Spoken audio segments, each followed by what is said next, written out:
Sayang naman ang buhay kung hindi maganda yung quality. Ang tao, bagamat merong eternal life beyond, isa lang ang buhay dito sa mundo.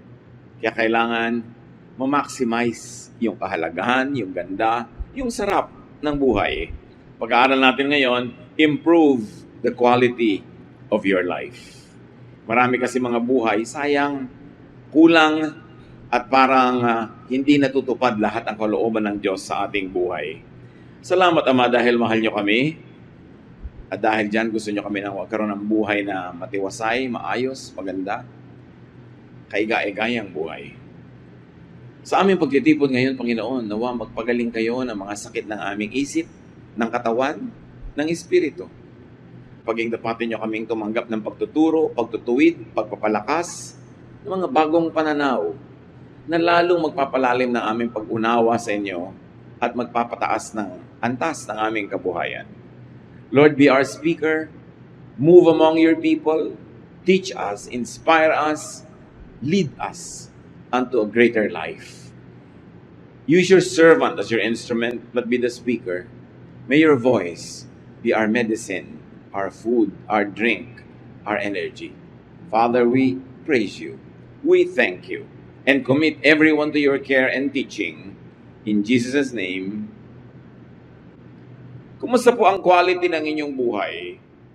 Pag sinabi natin 1 to 10, 10 being the highest quality, nasaan kaya yung buhay natin? Saan kaya natin yon pwedeng ilagay? Gusto ng Panginoong Jesus ang buhay natin ay maging maayos, maganda, mariwasa, sagana. John 10:10, he says, "A thief comes only to rob, kill, and destroy. I came so that everyone would have life and have it in its fullest." Maraming Kristiyano hindi kilala si Kristo. Ang kilala nila mga teachings of the Pharisees, religious traditions, and the teachings of some prophets, some disciples.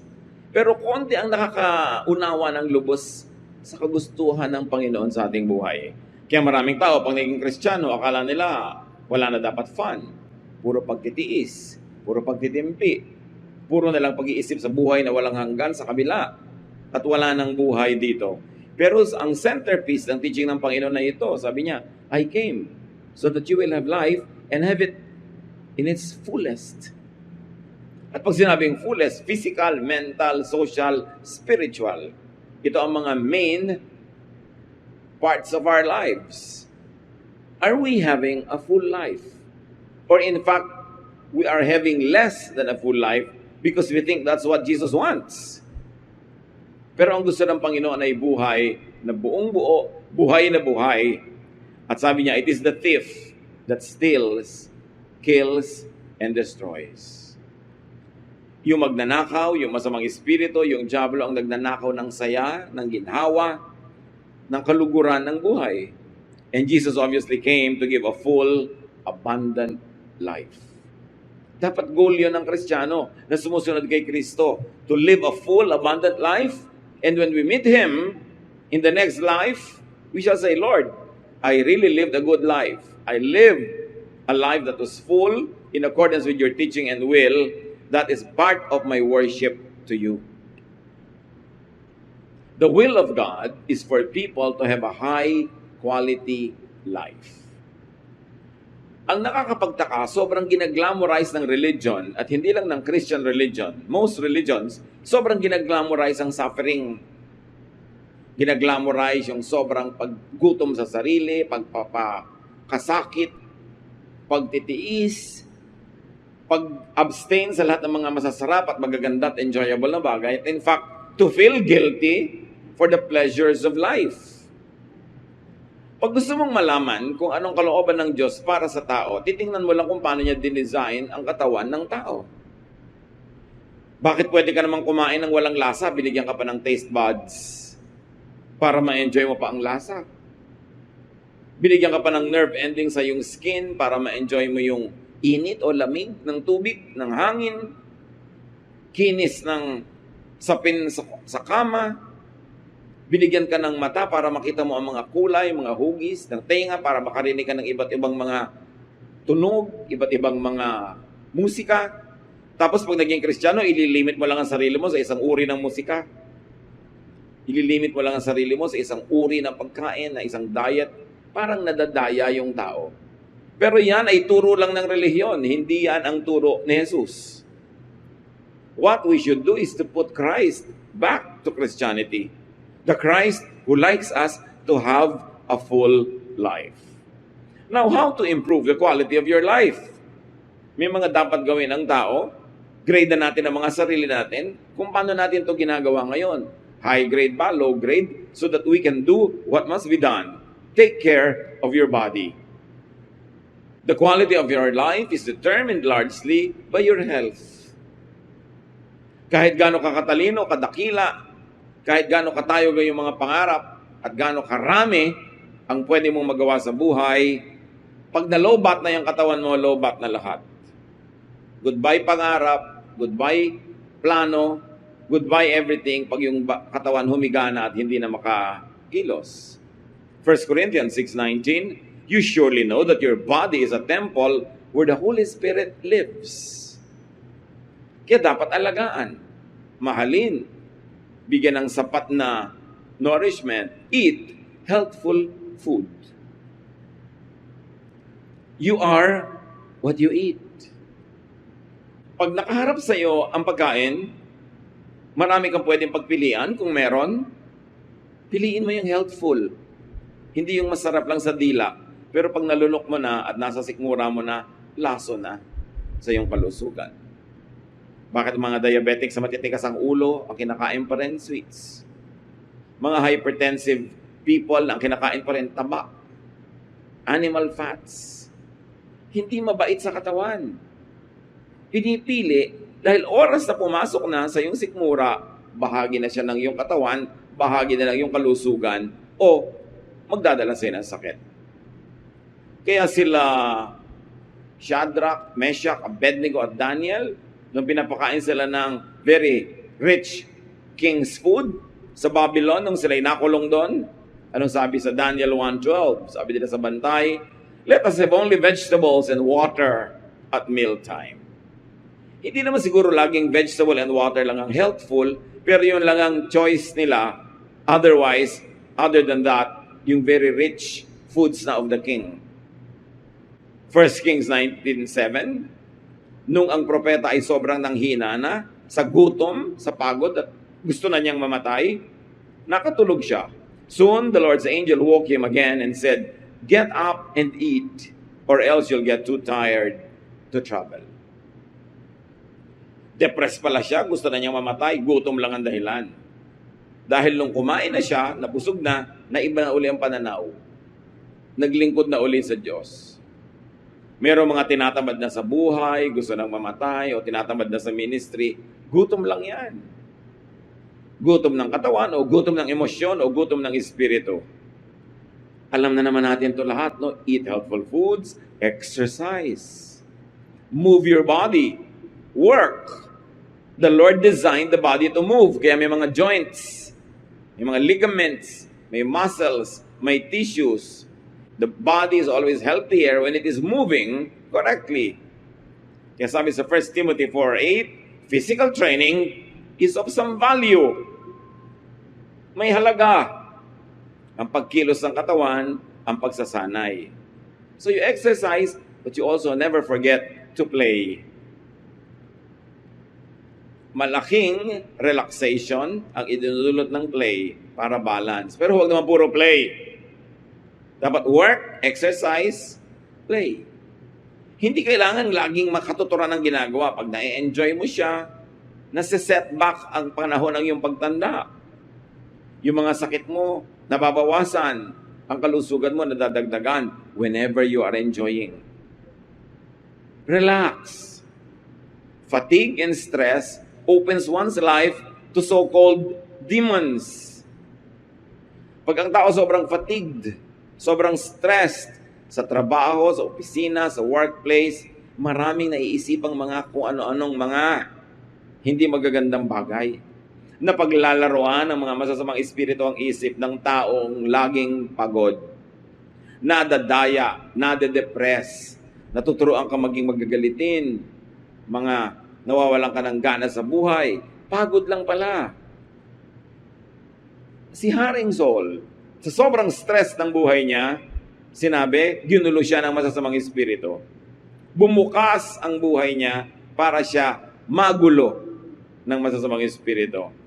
1 Samuel 16:23, whenever the evil spirit from God bothered Saul, David would play his harp. Saul would relax and feel better, and the evil spirit would go away. Pansinin niyo mga kapatid, hindi muna umalis yung evil spirit, tapos dahil umalis, nakarelax tuloy si Saul. No. Nandun yung evil spirit, pero nung siya'y nag-relax, nung bumuti ang pakiramdam, hindi natiis ng evil spirit, umalis. Kasi ayaw ng evil spirit makipisan sa taong relaxed, masaya, at payapa. Parang ipis, ayaw niyang pumunta sa kusinang malinis. Naiilang siya. So kung ikaw'y tahimik, payapa, relax, ayaw sa'yo ng evil spirit. Kasi mahirap kang dayain, mahirap kang galitin, mahirap kang takutin. Ba't siya magpapagod? E di ang pupuntahan na lang niya yung madaling inisin, galitin, paggawain ng masama, yung stressed. Kaya pag stressed ka, gutom, pagod, di ba ang daling uminit ang ulo? Ang dali mong humanap ng away. Ang dali mong mapasuong sa maraming mga gulo. Kaya dapat ang tao marunong mag-relax. Remember balance. Yung iba wala nang ginawa kundi mag-relax. Masama rin yun. Improve the quality of your life. Nourish your mind. Payamanin ang isip, patalinuhin, dagdagan ng alam. Luke 2:52, Jesus grew in wisdom. Pati siya nag-grow sa wisdom. Hindi niya nandun agad lahat yung wisdom. Dumating sa tamang panahon. At tayo din dapat we must grow in wisdom. Ang pananaw mo patuloy na nag-i-improve, tumataas, naiiba. What you don't know could subtract from your happiness. What you don't know could in fact hurt you. So dapat alam mo ang dapat malaman. Now, how else do you nourish your mind? You detoxify your mind from negative thoughts. Kung may maruming pagkain at panis sa pagkain sa loob ng refrigerator, itinatapon mo yon. Hindi yun dapat nasa loob.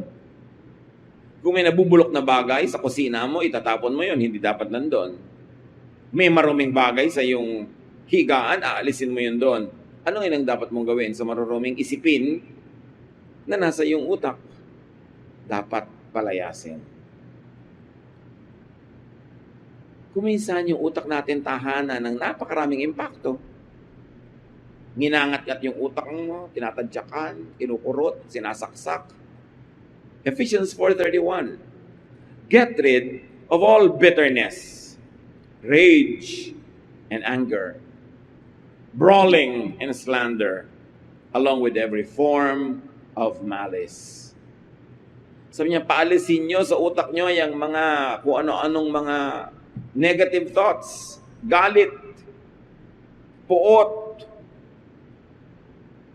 yung pait ng buhay na ang tagal lang nangyari, ayaw pang limutin, inaalagaan mo pa yung thought ng pait na yon. Paninirang puri, pakikipag-away, malisya, alisin mo lahat yan. Dahil bago mo yan magamit na manakit ng iba, ikaw ang unang nasasaktan. Kung hindi ka banal para magpatawad, magpatawad ka dahil matalino ka. Dahil alam mo na ikaw ang unang nasisira ng galit. So detoxify your mind from anger, from fear. Maraming takot na sumisira sa ating diskarte. Hindi mo pa naman alam, takot ka na. 1 John 4:18, there is no fear in love, but perfect love drives out fear. Our love of God, love for fellow men, love for life, love for knowledge, love for truth, will drive away many fears. Detoxify your mind from jealousy. Merong reasonable jealousy at merong unreasonable. Dapat ma-differentiate nyo yan, mga kapatid. Yung asawa mo may nakakalong na iba, reasonable naman na maging jealous ka. Pero meron lang siyang katrabaho, meron siyang kasama sa isang project, wala ka namang pruweba na merong nagaganap, nagsiselos ka na, unreasonable na yon. At alam na alam niya ng mga seloso at selosa, nakakasira talaga ng pagkatao ang selos. Nang-aaway ka ng wala sa lugar, sumusugod ka ng mali. Maraming nakakahiyang bagay na ginagawa ang tao nagsiselos. And also especially, rid your mind of envy. Because envy leads to many evil practices and heaviness of heart. Sabi nga sa Bible, out of envy, many people try to achieve. Not because they want to achieve, but they only want to outdo their neighbor. And where there is envy, there is every kind of evil practice. Pinakamasamang maramdaman, inggit. Ang kasunod, selos. Pag merong kanyan, maaga kang mamamatay. O buhay ka man, hindi ba lusog ang katawan mo? Hindi masaya ang iyong buhay. Detoxify your mind from pride. Pagka proud ka, you're afraid. Because gusto mo ma-maintain yung pride mo. Natatakot kang matalo, natatakot kang madaig, maungusan, natatakot kang makita ang iyong kahinaan dahil hindi ka na magiging proud. Malaking amo yung pride. The less pride you have, the more free you are. Kaya ang taong proud, hirap na hirap i-maintain yung kanyang kalagayan para siya manatiling proud.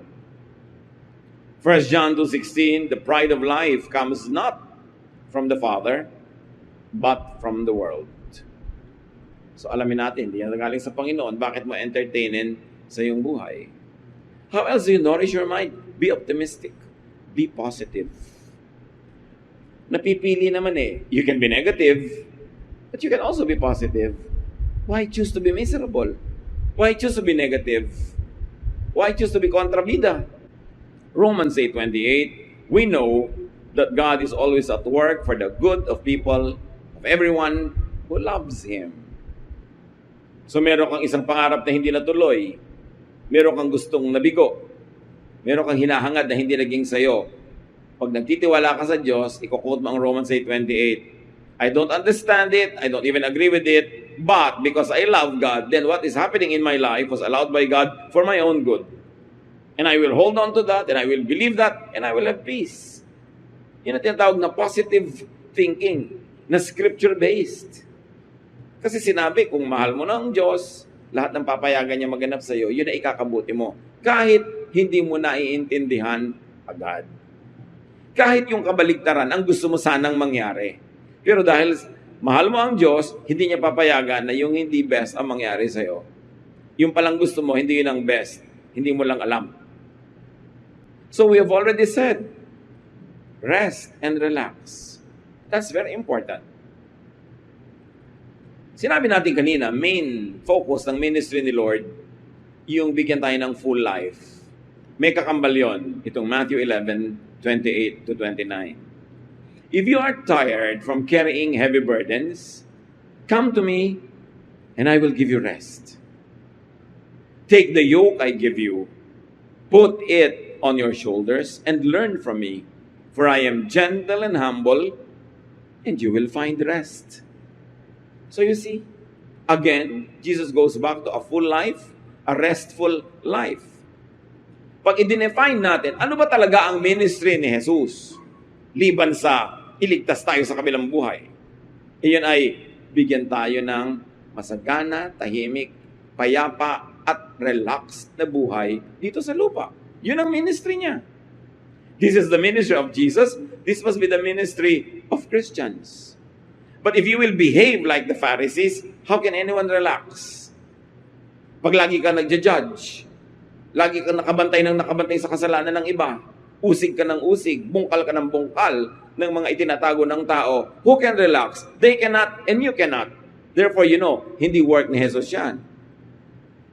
Dapat restful. Ang behavior natin yung nagbibigay sa atin ng maximum rest and also to people who are near us. Hindi nakakapagod kang kasama. Nakakailang kang kasama kasi sakal ang kasama mo, hirap na hirap. Performing because you're expecting perfection. How can you relax when you're trying to be perfect? How can you relax when people are forced to be like perfect in your presence? Kaya dapat ang tao marunong mag-control ng kanyang mga sariling kilos para hindi lang siya, pati kapwa niya, rested. According to scientific findings, your body cells obey your brain. Kaya yung brain mo, pag determined siya na sabihin, nagagaling ako, sumusunod yung cells. At yun ang tinatawag natin in a spiritualized tempo na faith. Faith heals. When you have faith, you believe in it. That's the content of your brain. Your cells will obey. Kaya yung brain mo, pag sabing, I am relaxed, I'm going to relax, sumusunod yung katawan. Subukan mong biglang nervyusin, naninigas ang muscles mo, tumataas ang blood pressure mo, sumusunod din yung cells. Sumusunod at cellular level ang katawan mo sa mga nararamdaman ng iyong emosyon. So kung gusto mo na mabuti ang kalagayan ng katawan mo at cellular level, begin with your thoughts. Because it begins there. You say, don't matter what happens, I will be relaxed. Uuwi ako sa bahay, anong ine-expect kong gulo ng bahay, anong ine-expect ko na hindi nasunod na instruction ko ng kasambahay, anong ine-expect ko na aabutan ko basta I'm deciding even before I get home, nothing will move me. When you decide that way, magalit ka man ng anumang nakakagulat, konti lang, hindi sobra. That's why you always decide beforehand how you would react to a situation. Ano man ang reaction ko ngayon na submission ng mga grades sa mga bata, hindi gagraduate ang anak ko dahil may bagsak, I will decide on how I will react. So that when that happens, yung katawan mo, susunod na lang. May plano ka dapat. It all begins with the thought. Kaya ang sabi sa Romans, be changed by the renewing of your mind. It begins there. Think beautiful, positive, healing thoughts. Hindi yung pastor, tito, sabi ng mga Facebook pamangkin ko. Lagi po ako nananaginip ng mga kung ano-anong mga nakakatakot. Bakit po kaya? Simple lang yan. Yan ang iniisip mo habang gising ka. Nagre-reply lang pag nakatulog ka. Palitan mong iniisip mo at mapapalitan na napapanaginipan mo. Kinakausap po yata ako ng Diablo. Hindi. Guni-guni mo yung kumakausap sa'yo. Sino ka naman para kausapin ng Diablo? Ang special mo? 7 bilyon ng tao sa planeta, ikaw kakausapin? Guni-guni mo yan. Kasi lumilikha ka sa isip mo ng mga senaryo na kinakausap ka niya. So, pagka tulog ka na, nawala ng control, hindi mo na mabantayan yung takbo ng utak mo dahil tulog ka, itutuloy ng utak yung kanina'y lagi mong iniisip. Kaya mga nanaginip po ako na asawa ko nagtataksil sa akin. Yan siguro, iniisip mo lagi. Saan naman kukuha yung utak mo ng mapapanaginipan? Sa utak ng iba? Pwede yon kung lagi mo siyang kausap. Maililipat niya sa'yo. Malaki ang bahagi ng utak. At Diyos ang may bigay niyan. Kaya dapat nating unawain yung faith. Unawaan natin how it works. Sabi sa Philippians 4:8, keep your minds on whatever is true, pure, right, holy, friendly, and proper. Don't ever stop thinking about what is truly worthwhile and worthy of praise. So iniisip mo yung biyanan mo. Pag nagkaroon ka ng kapangyarihan, gagawin mo siyang ipis. Pero worthwhile ba yung iniisip mo? Worthy of praise ba yan? No, tigilan mong isipin. Kasi hindi mo alam, ikaw ang nagiging ipis niyan. Yung wish mo sa iba na negative, sa'yo pupunta yun. Yung talbog sa akin, dikit sa'yo, may truth yun. Marami kong minsan mga kapestihan ang nangyayari sa buhay mo kasi yun ang wish mo for others. Kasi yung wish mo, matutupad yun. Kasi iniisip ng utak mo. May isang hiwaga na hanggang ngayon hindi pa maarok ng mga scientists. Bakit nga ba natutupad ang iniisip ng tao? At kahit sa mga ancient myths, ancient legends, may mga ganyan. Yung may lalabas na genie sa bote, sabi ng genie, your wish is my desire, is my command. So magwi-wish ka, matutupad. Merong if you wish upon a star, nagwi-wish ka sa star. Nagwi-wish ka sa bulalakaw. Diba? Nagwi-wish ka kung saan-saan, sa wishing well. Bakit umuso yung mga yan? Sa palagay nyo, walang basihan? Kasi nahalata ng mga tao over time, nakolekta ang knowledge ng mga tao from generation to generation, na pag-wish ka nga ng wish, natutupad. Because there is power in prayer. And a wish is really a prayer. Kaya bantayan nyo rin kung ano wini-wish nyo, kung ano pinagpe-pray nyo, dahil baka matupad. Paano kung hindi ka pala handa sa magiging bunga ng pagkakatupad nun? Kaya sabi ng Philippians 4:8, kung ano lang ang totoo, kung ano lang ang dalisay at puro, kung ano lang ang tama, banal, mabait, karapat-dapat, yun lang ang isipin mo. Para yun ang maghari sa buhay mo. Sabi ng James 4:7, resist the devil and he will flee from you. Pastor, bakit po ayaw umalis ng tukso sa buhay ko? Hindi mo nire-resist dahil sabi, resist, aalis So baligtarin natin, hindi umaalis. Bakit? Kasi welcome na welcome sa'yo. Kahit ano pong gawin ko, hindi ako mapanatag. Ikaw ang gumugulo sa sarili mo. Kasi pag niresist mo yan, aalis yan Sinabi bang fight the devil? No. Sinabi bang makipagbuno ka, makipagboxing ka, karatihin mo ang devil? No. Sabi lang resist. Sabihin mo lang no. Aalis. The power of the will. Bakit may power ang will ng tao? Because we were created in God's image. There's a slice of God in us. We are not the divine, but we were created in His image. The Spirit of God lives in us. Our body is the temple of the Spirit. So you think you're powerless? You are empowered. So isipin mo kung saan mo gagamitin yung power na yon. Dahil pag ginamit mo yun sa negative, kahit matupad doon sa taong gusto mong padalhan ng curse, bumabalik din sa'yo. Because what you give is what you get. What you plant is what you harvest. Mahirap ba naman yung arithmetic niyan? Kaya sabi sa Bible, what you wish that would happen to you, wish that it would happen to people. Kaya mga taong laging masama ang iniisip sa kapwa, laging may mga nag-iisip ng masama, sari-sari ang nagiging sakit. Sari-sari ang mga dilubyon dumadating sa buhay na hindi nila maipaliwanag. Kahit ang mga doktor, hindi na maintindihan kung kumukuha ng sakit itong taong ito. Kasi hindi lang naman tao body. Meron tayong spirit, meron tayong soul. And the sickness of the spirit, the sickness of the soul also reflects in the body. Kaya mahalaga, inaalagaan yung isip. Resist the devil. And the devil is not always yung may sungay at may paligpik at may mga buntot na yan. Kundi evil thoughts, bad thoughts, unpleasant thoughts, evil din yan. Jealousy, bitterness, anger, envy, lahat yan, demonic. Hindi laging yung demon na tinasabi, espiritu. Meron na symbolic lang yung paggamit ng word. So, improve the quality of life. Satisfy your needs. Hindi na dadaan sa denial. Kung hindi ka talaga satisfied, dapat gumawa ka ng paraan para masatisfy. Produce what you need. Deserve what you desire. And produce more than you need. Merong minimum amount of material supply para ang tao sumaya. Hindi mo pwede sabihin, napaka-spiritual mo, kahit zero food, masaya ka. It cannot happen. Napaka-spiritual mo, kahit wala ka na kaibigan, kahit isa, basta Diyos ang kaibigan mo, masaya ka. No, it's a lie. Laging merong minimum requirement on the physical level. Kaya kailangan marunong ka magtrabaho. Kailangan mo ng pera, magtrabaho ka.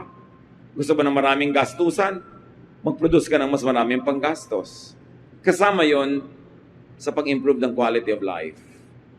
Kaya makikita nyo sa mga developed countries, sa mga rich economies, mas mataas sobra ang quality of life ng mga tao. Public life. sa hardworking and very productive Japan, pati mga toilet seats, heated pag winter. Quality of life. Hindi yung walang toilet dahil walang pera.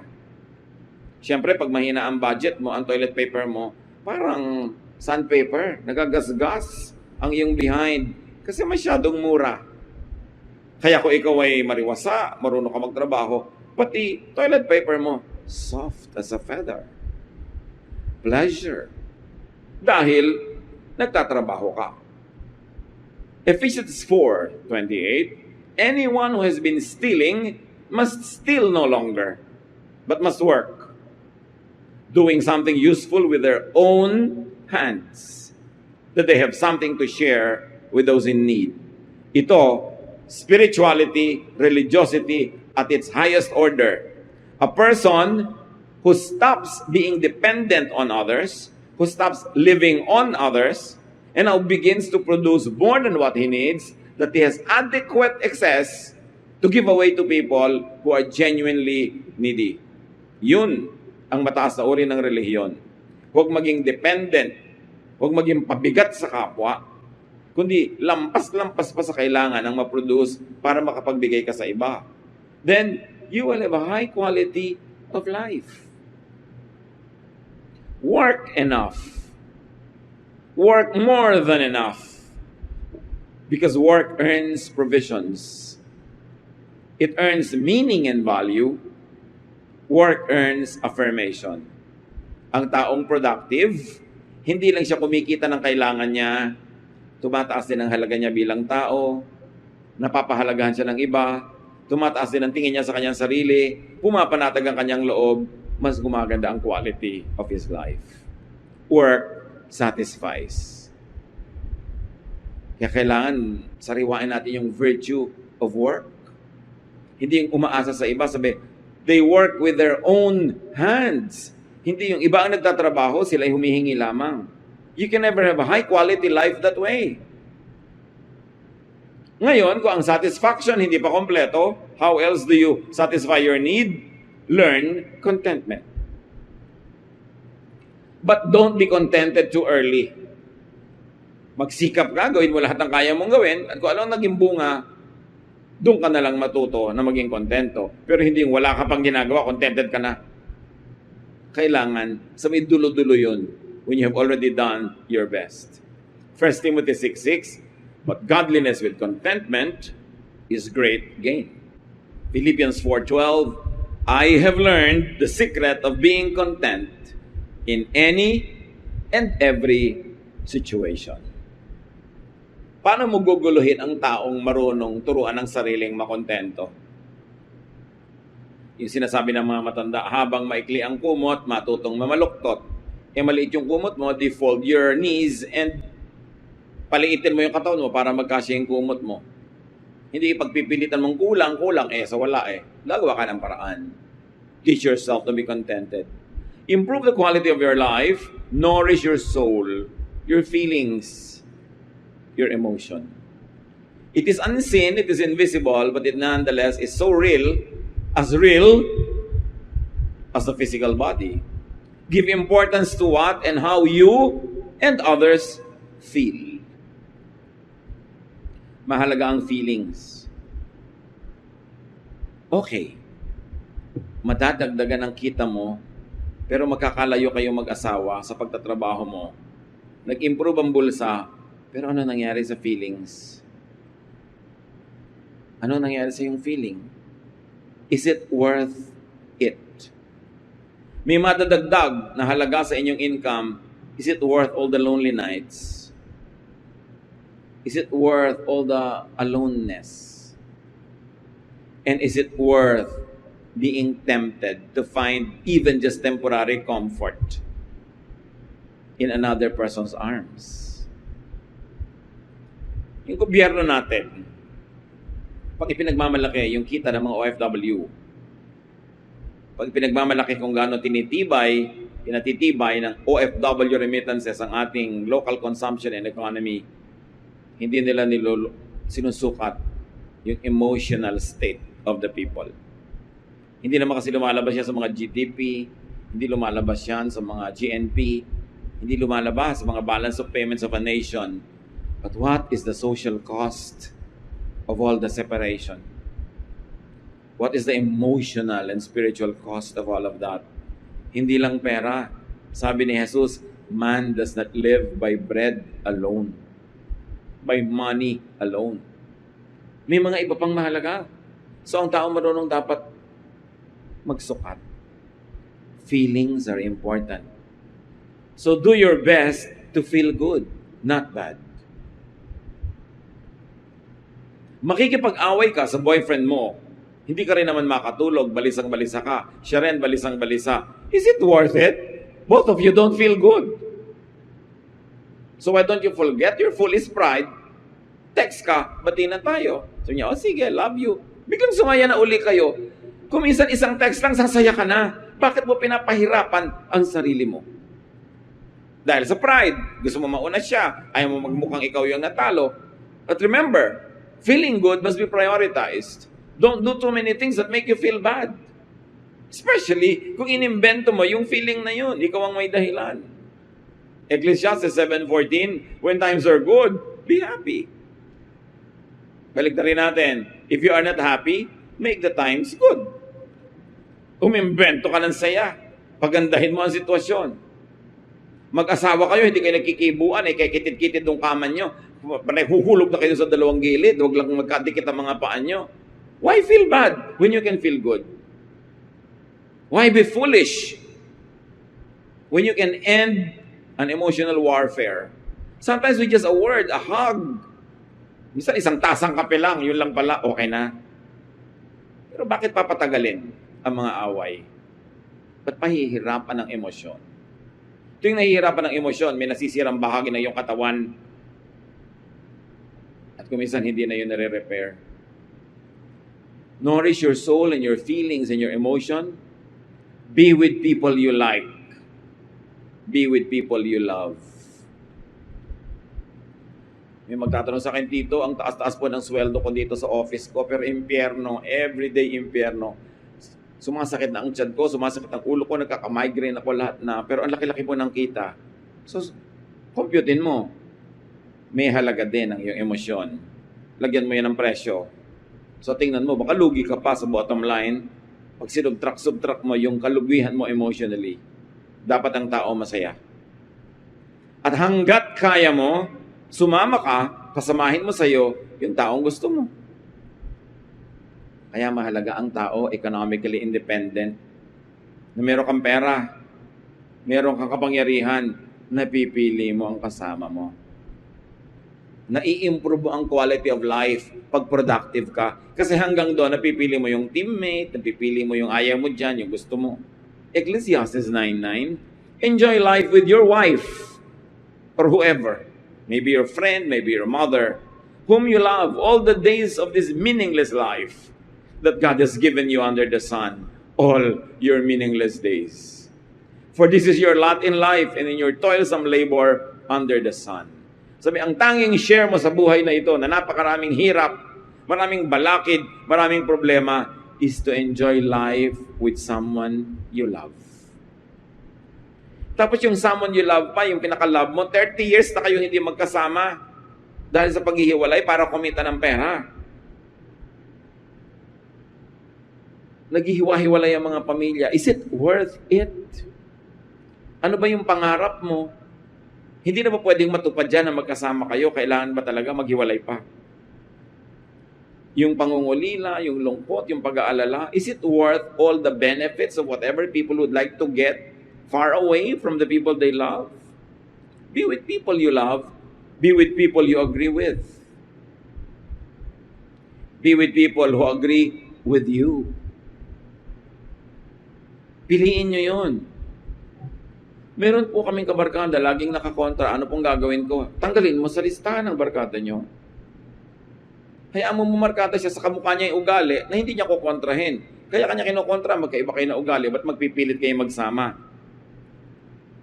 Sabi sa Amos 3:3, do two walk together unless they have agreed to do so? The answer is no. Two people don't walk together when they don't agree with each other. It's as simple as that. Kaya, Tito, ano pong dapat kong hanapin na quality bago ko pakasalan yung boyfriend ko? Lagi siya dapat agree sa'yo, pamangkin. Pag lagi kanya kinokontra, huwag mo siya pakasalan. All your life, kontrahan. Diba? Love na love ko po. Di ikaw mag-agree sa kanya. Kaya mo. Opo, kasi ang ganda ng muscle niya. O pues, mag-agree ka lagi. Maganda naman pala yung bicep. Pero huwag kang pakasal, tapos kukontra ka ng kukontra. Impernong buhay yon. Paano po kung asawa ko na hindi ko na mapalitan? Pues, ang palitan mo na lang yung ugali mo. Mag-agree ka na lang para tahimik. Pero hindi pwede, tandaan nyo ito, hindi pwede na ipagpipilit niyo magsama, tapos magkukontrahan kayo everyday. Impyerno yon. Hintayin nyo na lang mamatay kayo bago kayo pumunta sa impyerno. Hindi yung buhay pa kayo, nadula kayo. Ba't ka iimbento ng gulo sa buhay mo? May kaibigan ka, laging kumukontra, edi magpalit ka ng kaibigan, pero hindi kasi yung relationship namin very mutually rewarding. Pues, matuto kayo mag-agree with each other. But remember, hindi pwede na nandyan, pero kontrahan kayo ng kontrahan. Sisirain nyo ang isa't isa. Laugh a lot. It's free medicine. At napatunayan na ng maraming researches, marami talaga napapagaling ng mga sakit ang katatawa. Huwag lang sobra. Dahil baka sa ibang ospital ka madala, sa Mandaluyong. Diba? Pero, kailangan ang tao marunong tumawa. Proverbs 17:22, if you are cheerful, you feel good. So it's good to be cheerful. What if you're not cheerful, you don't feel good, then be cheerful. Remember this, you cannot always be happy, but you can always be cheerful. Hindi naman lahat ng nangyayari sa buhay nakakatuwa, di ba? Pero mapipili mo yung cheerful response kesa doon sa bitter response. Hindi mo naman mapapalitan. Useless na labanan mo pa, tanggapin mo na lang. You've got to enjoy life. That's what Jesus wants you to have, enjoyment. Sabi ni Solomon na hindi naman aksidenteng pinakamatay ng tao sa balat ng lupa. Ecclesiastes 8:15, so I commend the enjoyment of life, because there is nothing better for a person under the sun than to eat and drink and be glad. Then joy will accompany them in their toil all the days of the life God has given them under the sun. Sinabi ba niyang magtimpi, magtiis, no? Sabi niya, mag-enjoy ka. Yan lang ang mahihita mo sa buhay na ito. Maraming problema, maraming sakit, maraming sagabal. So tuwing kaya mo, isingit mo, ipaglaban mo, mag-enjoy ka. Nasiraan ang sasakyan, may pupuntahan kayo. Anong gagawin mo? Maghanap ka ng tindahan ng halo-halo at maghalo-halo ka. Isingit mo yung enjoyment kaysa magreklamo ka sa buhay. Always find pockets of fun. Pockets of vacation. Pockets of pleasure and happiness. At si Solomon na pinakamarunong na tao, sabi niya, yan ang pinakamabuti mong magawa sa buhay na ito. Bakit kaya pinakamabuti mag-enjoy? Kasi pag enjoy ka, enjoyable ka rin. Masarap ka rin kasama. Pag enjoy ka sa buhay, you are generous, you are kind, mapagpatawad ka, mabait ka. Kaya talaga, ministry na mag-enjoy. Pagka ikaw miserable, you cannot give what you do not have. You cannot be kind to others when you're miserable. You cannot help others when you are tired. That's why you should learn how to rest. Nourish your spirit. This is how you really improve the quality of your life. Be at peace with God and with your conscience. 1 Timothy 1:19, holding on to faith and a good conscience, which some have rejected, and so have suffered shipwreck with regard to the faith. So hold on to your faith and a good conscience. Pakinggan mo ang sinasabi sa iyo ng kalooban mo. Huwag mong kontrahin yung sarili mong dibdib. Makinig ka sa sinasabi sa iyo ng iyong puso. Connect with God. Psalm 145:18, the Lord is near to all who call Him. Tito, bakit po parang ang layo sa akin ng Diyos? Anak, Psalm 145:18, the Lord is near to those who call Him. So mukha siyang far, you are not calling. Tito, tawag po ka ng tawag. Baka mechanical lang. superficial lang. Pero kung taos-puso tumatawag ka, mararamdaman mo nandun ang Diyos. So hindi siya lumalayo ang problema mo, hindi ka tumatawag ng galing sa puso.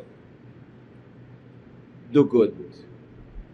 Ephesians 2:10, for we are God's handiwork, created in Christ Jesus to do good works, which God prepared in advance for us to do. That's one of the best things you can do. Do good works. Punong-puno ng good works si Jesus.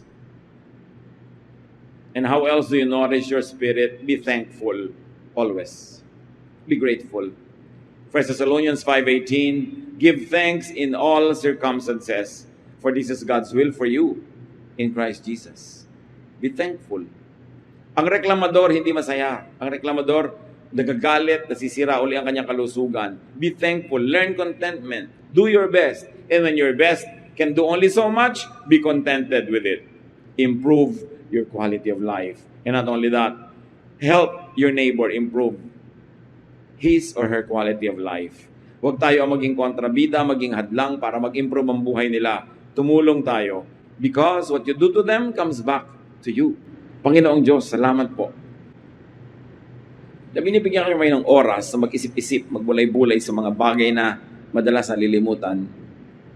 Nabubuhay na lang, naghahanap buhay, pero hindi naman masaya ang buhay.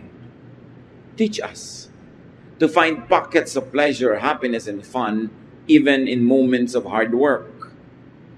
Teach us, Lord, to see your blessing na kuminsan ay hindi obviously visible. Turuan mo kaming improve na aming buhay at buhay na aming kapwa. Dahil ang buhay na ito'y pahiram mo, ang buhay na ito'y gusto mong maging masaya, mapayapa, mariwasa, maunlad. Teach us to be faithful to your will by improving the quality of our lives.